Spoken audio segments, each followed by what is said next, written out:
Hi everyone and welcome. This is Ilina Crouse, and in today's video I will show you the blender bleed technique.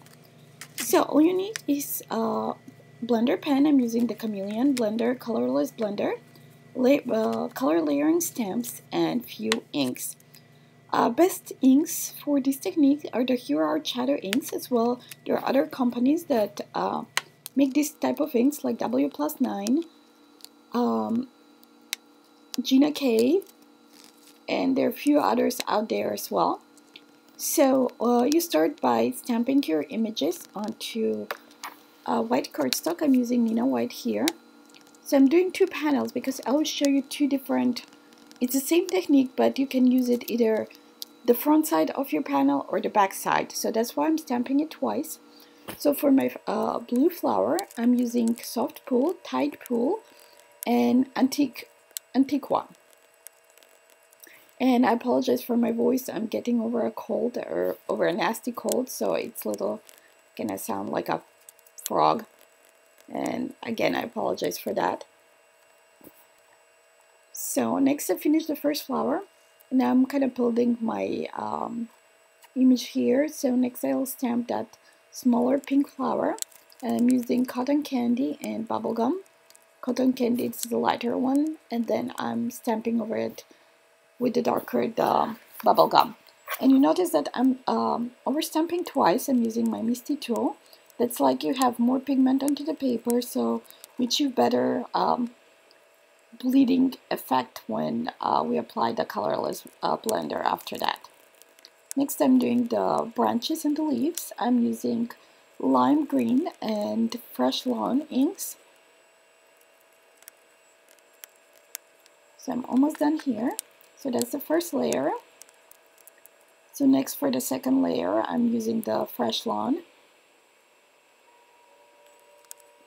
I apologize for, you see partial head in the corner there. I was trying to position the stamps nicely, so my head got under the camera.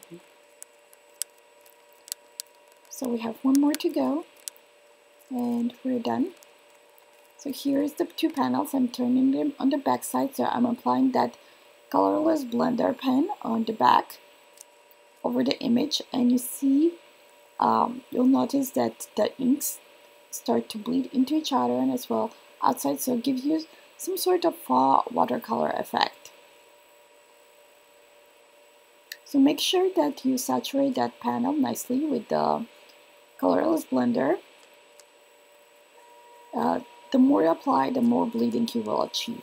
As well, you see that that color as well kind of bled through on the other side, so you can use the back side of your panel for a more subtle look, and kind of looks like you've applied a layer of vellum on top, like you've put a piece of vellum onto your flower.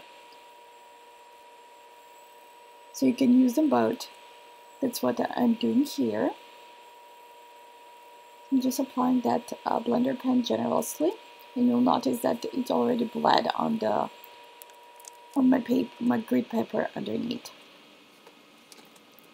So I'm done with that, and while that's drying, I cut the tanks sentiment that I will apply I'll add onto my panels, and this is from the Hero Art Tank Stamping Cut. So I'm applying two layers. I applied sticky adhesive on the back, so it's easier to adhere the two die cuts together. So I'm just kind of adhering those together, and then I'll adhere it to my panel.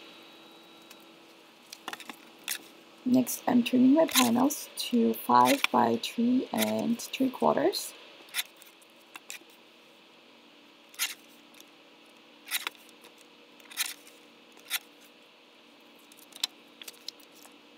Then I'm scoring my card bases. I'm using Stampin' Up! Black cardstock, and I'm doing top folding card. So because we have two panels, I did two. Next, I'll stamp the sentiment under the tanks. I'm using VersaFine Onyx Black ink, and it says thanks for your kindness. I'll do both cards with the same sentiment. And you can use any sentiment you like. So now that's done, we're almost done here. So next I'm using some fun foam to add dimension to my card. And you can use as well mounting tape, but I find fun foam to be easier and better for me personally. So I'm adhering that to my cards, and to finish off my cards, I'm adding some Nouveau Crystal black drops. So we're done here. Thanks for watching, and see you soon in another video. Bye!